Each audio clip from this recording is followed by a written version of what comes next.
दोस्तों नमस्ते। आज दो दिन क्लास नहीं हो पाई थी।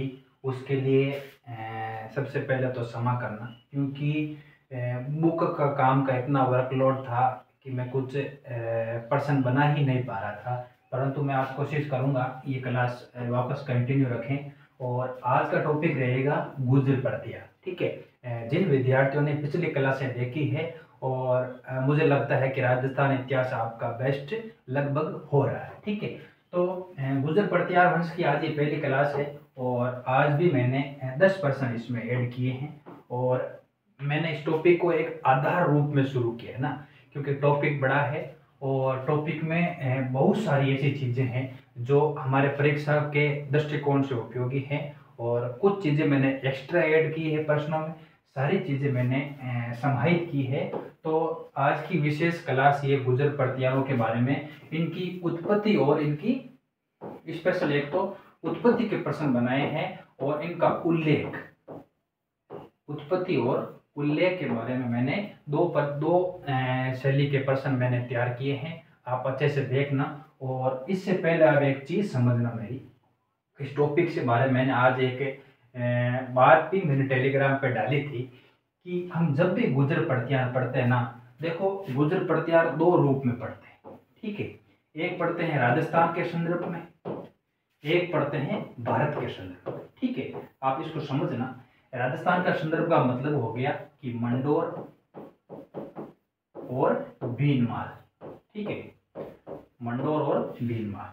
भारत के संदर्भ में हम पढ़ते हैं कन्नौज। ठीक है। भारत के संदर्भ में हम पढ़ते हैं कन्नौज। अब हम राजस्थान के एग्जाम की तैयारी कर रहे हैं और इसको हम तैयार कर रहे हैं राजस्थान इतिहास के रूप में। ठीक है।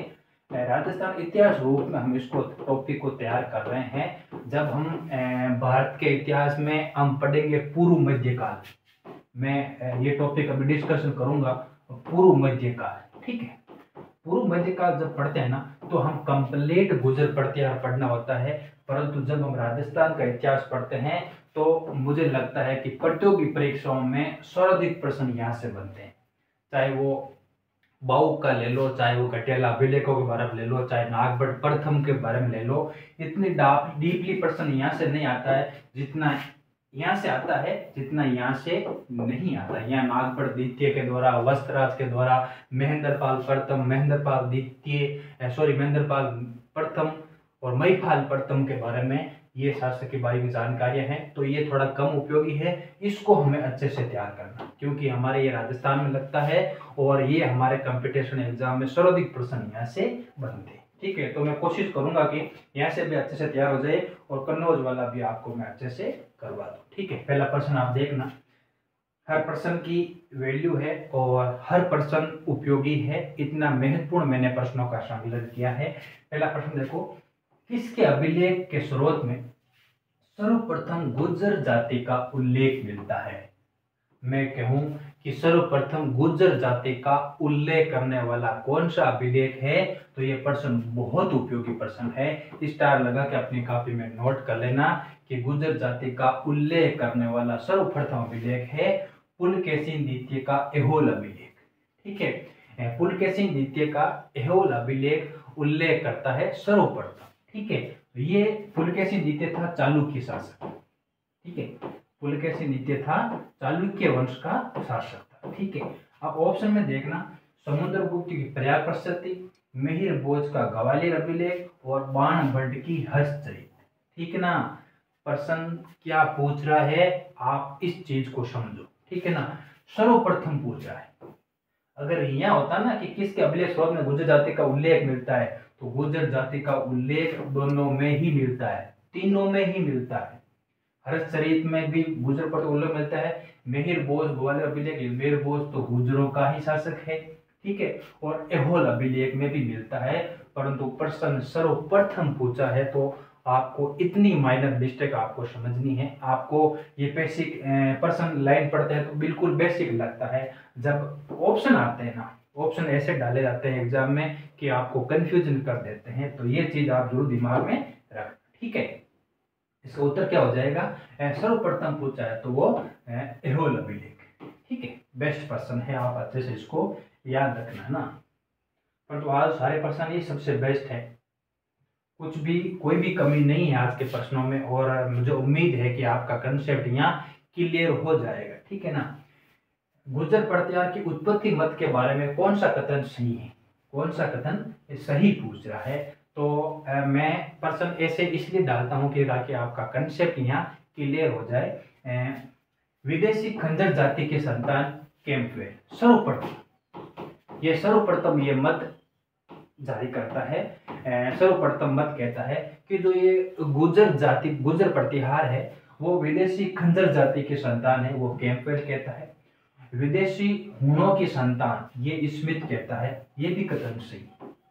हूणों की संतान, विदेशी शेख कुषाणों की संतान कनिगम ये भी कहता है, और कनिगम का तो जब मैंने राजपूत काल पढ़ाया था तो मैंने ये चीज आपको करवाई थी कि शेख कुषाणों की सामर्थ्य करने वाला कौन सा विद्वान था, तो वो कनिगम था।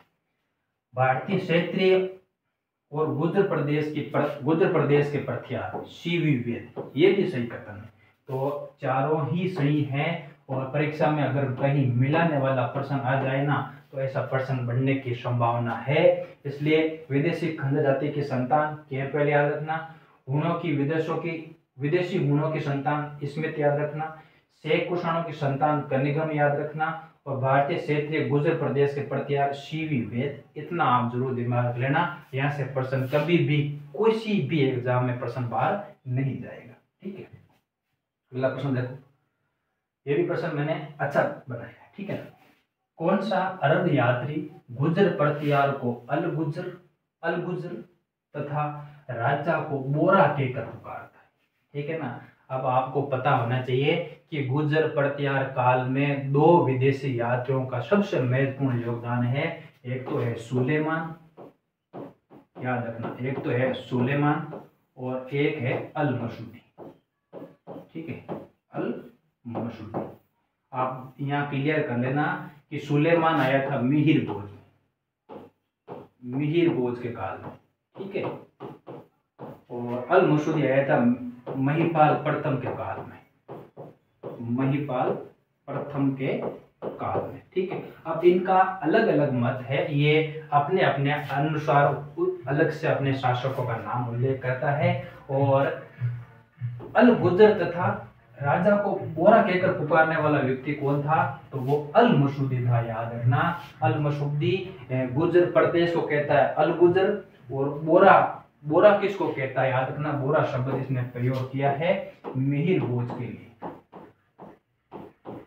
बोरा शब्द का प्रयोग एक शासक के रूप में किया है, और उस शासक के रूप में मिहिर भोज के बारे में कहा गया है, जबकि सुलेमान आया था मिहिर भोज के काल में। याद रखना, ये कंफ्यूजन कर सकता प्रश्न आपको। ये बोरा शब्द अल मसूदी ने किसके लिए प्रयोग किया था, मिहिर भोज के लिए प्रयोग किया था, ये आप दिमाग में जरूर रखना, ठीक है। तो ये भी अच्छा प्रश्न है, और ये दोनों आप दिमाग में जरूर रखना कि सुलेमान मिहिर भोज के काल में आया और अल मसूदी आया था महिपाल प्रथम के काल में, ठीक है। अगला प्रश्न देखो, ये भी अच्छा प्रश्न है ना। ये प्रश्न किसी परीक्षा में, राजस्थान वाली परीक्षा में बना था ये प्रश्न। जब ये प्रश्न बना था तो किसी भी किताबों में नहीं था, फिर बाद में किताबों में ये डाल दिया गया कि कौन से अभिलेखों में प्रतिहारों को गुर्जर कहा गया है, ठीक है। प्रतिहारों को गुर्जर कहा गया है, बाण बंट की हर्षचरित में कहा गया है, पुलकेशिन द्वितीय के एहोल अभिलेख में उल्लेख मिलता है, मिहिर भोज के ग्वालियर अभिलेख में उल्लेख मिलता है, और नीलकुंड अभिलेख, राधनपुर अभिलेख, देवली अभिलेख और करडहा अभिलेख, इन सभी में ही गुर्जर प्रतिहारों का उल्लेख मिलता है। तो आप ये भी दिमाग में जरूर रखना, ऑप्शन में दे दे कि कौन सा सत्य नहीं है। गुर्जर प्रतिहारों को कहा गया है, इसमें नहीं कहा गया है, तो आप ये दिमाग में जरूर रखना, चारों ही है, ठीक है ना।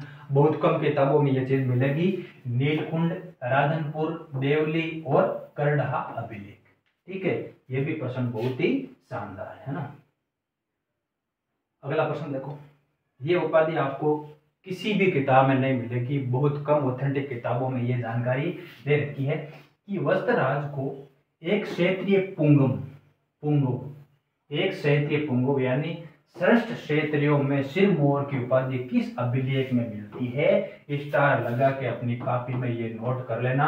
और मैंने आपको कहा था कि एक तो गुर्जर पड़तियारों की, एक अजमेर के चौहान, एक तो अजमेर के चौहान, एक गुर्जर पड़तियार के शासकों के बारे में उपनाम जरूर हमेशा ही पूछता है या उपाधियों के बारे में प्रश्न बनता है, तो आप ये दिमाग रखना। एक क्षेत्रीय पंगु की उपाधि किसको दी गई थी? वस्त्रराज को दी गई थी। और कौन से अभिलेख में यह जानकारी मिलती है और वो अभिलेख कौन सा है, आप ये जरूर दिमाग में रखना कि ग्वालियर अभिलेख। कौन से अभिलेख में? ग्वालियर अभिलेख में यह जानकारी मिलती है कि वस्त्रराज को एक क्षेत्रीय पंगु की उपाधि दी गई। अर्थ क्या होता है? श्रेष्ठ क्षेत्रियों में सिरमौर, श्रेष्ठ क्षेत्रियों में सिरमौर किसको कहा गया है? उस वस्त्रराज को कहा गया। ठीक है, तो आप ये स्टार लगा अपने कॉपी में जरूर नोट कर लेना। छठा प्रश्न देखो, निम्नलिखित में से किस व्यक्ति ने सिद्ध कर दिया कि गुर्जर शब्द स्थानवाचक है, जातिवाचक नहीं? ये प्रश्न भी बहुत उपयोगी प्रश्न है कि हमेशा ये एक रिसर्च का विषय रहा है कि गुर्जर शब्द एक जाति के लिए प्रयुक्त होता है या फिर गुर्जर एक जातिवाचक या स्थानवाचक।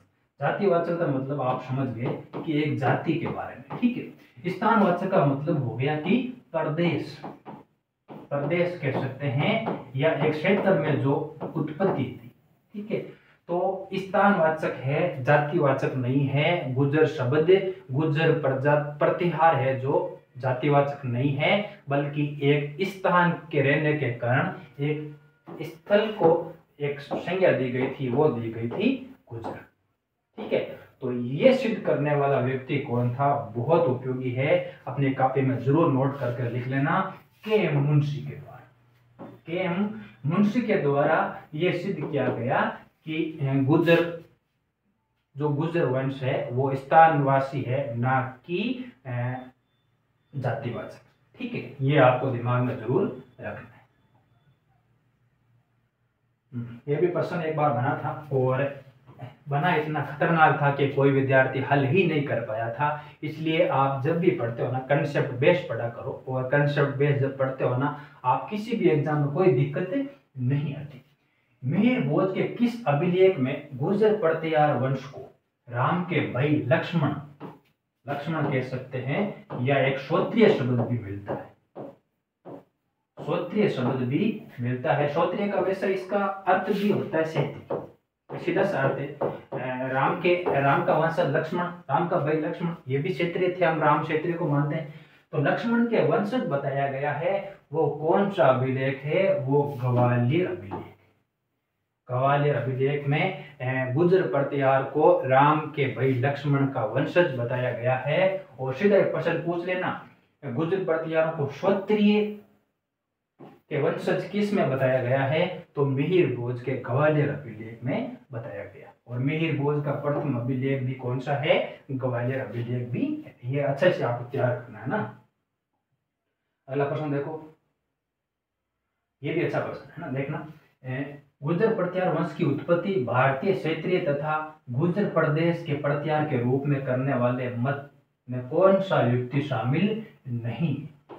प्रश्न देखना, प्रश्न ये मत मुझे बहुत अच्छा लगा कि जो गुर्जर प्रतिहारों की उत्पत्ति है भारतीय क्षेत्रीय की हुई और एक प्रदेश के रूप में हम इसकी उत्पत्ति, एक क्षेत्र के रूप में इसकी उत्पत्ति हम मानते हैं। अब मानने वाला व्यक्ति नहीं है सीवी वेद, ये याद रखना कि ये मत सर्वप्रथम इसने दिया था, सर्वप्रथम इसने जारी किया। गौरीशंकर ओझा, दशरथ शर्मा, बीएन पुरी और के मुंशी।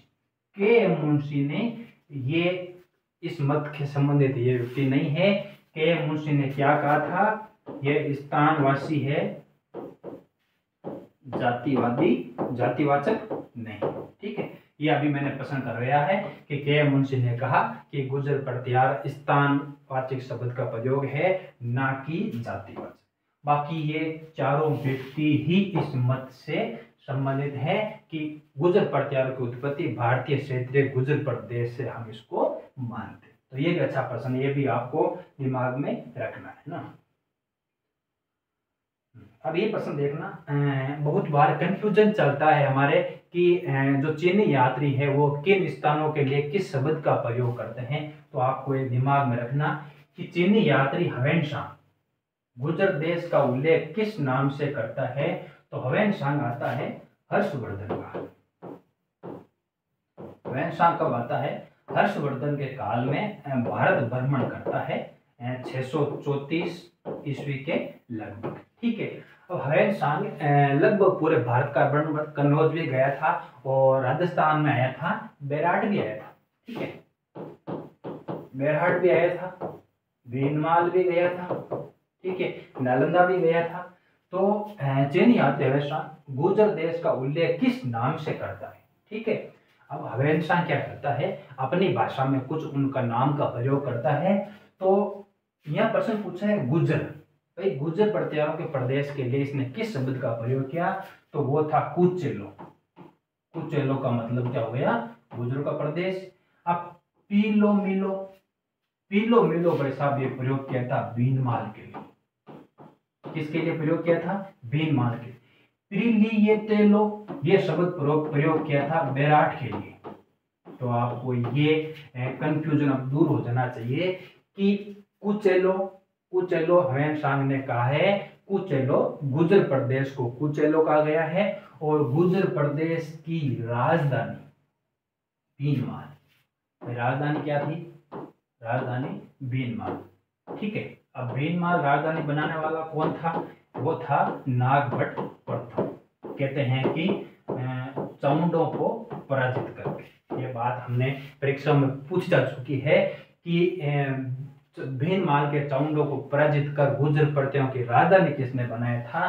तो भीनमाल नागभट्ट प्रथम ने चामुंडों को हराकर राजधानी बनाया था और इस राजधानी के लिए यह शब्द का प्रयोग करता है पीलीमोलो।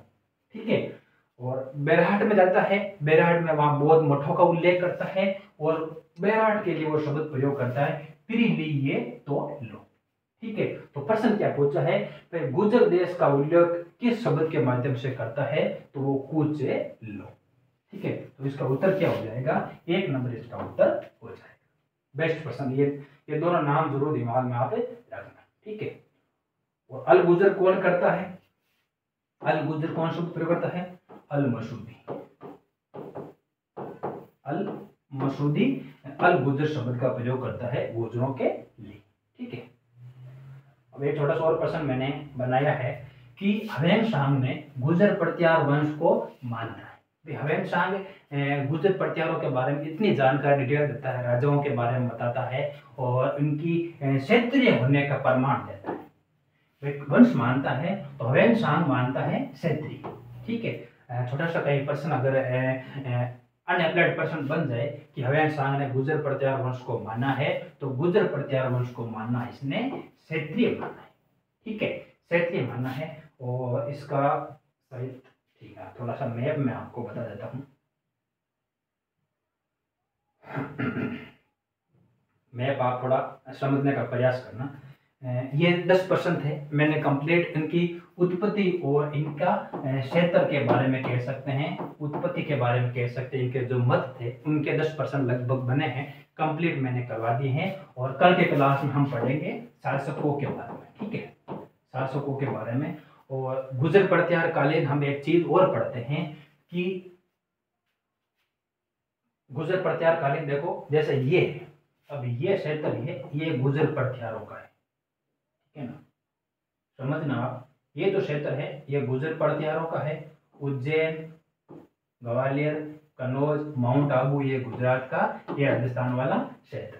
ठीक है, और एक चीज है, ये है राष्ट्रकूट, ये राष्ट्रकूट में दक्षिण का राष्ट्रकूट वंश। ठीक है, और एक है इधर है पाल वंश। ठीक है, ये तो पाल है, ठीक है, ये राष्ट्रकूट है और ये गुर्जर प्रतिहार है। और इसमें एक चीज है कि कन्नौज के अधिकार को लेकर इन तीनों के मध्य क्या हुआ था? त्रिसंघर्ष। त्रिसंघर्ष क्या हुआ था? त्रिसंघर्ष हुआ था। ठीक है, ये प्रश्न आगे मैं आऊंगा तब पढ़ेंगे। सिर्फ आपको इतना दिमाग में रखना है कि इस काल में 3 विशेष शक्तियां महत्वपूर्ण थी। जो गुर्जर प्रतिहार थे वो लगभग नालंदा तक फैले हुए थे, याद रखना, ठीक है। यहाँ पाल आजा, मुंगेर के पाल यहाँ मंगोलपुर आ जाता है। फिर कन्नौज, एलोरा, चालुक्य, पल्लव, चोल भी जाते हैं। ये लगभग राष्ट्रकूट शासक के अंदर शामिल था, ठीक है। तो इनका त्रिसंघर्ष के आगे प्रश्न में बढ़ाऊंगा कि किस शासक के काल में शुरू हुआ और किस शासक के काल में यह संघर्ष खत्म होता है, और इसमें हमें गुर्जर प्रतिहारों की क्या होती है, विजय होती है त्रिसंघर्ष के काल में, ठीक है। तो अच्छे से प्रश्न में आगे आपको तैयार करवाऊंगा, और कल शासकों के बारे में क्लास रहेगी, आप अच्छे से देख लेना। आज भी प्रश्न मैंने शानदार तैयार किए हैं, आप अच्छे से इनको आप देखना, और अपनी कॉपी में जो बिंदु नया लगे उसको आप अच्छे से नोट कर लेना, ठीक है। तो आज के लिए इतना ही, बाकी क्लास कल रहेगी। धन्यवाद।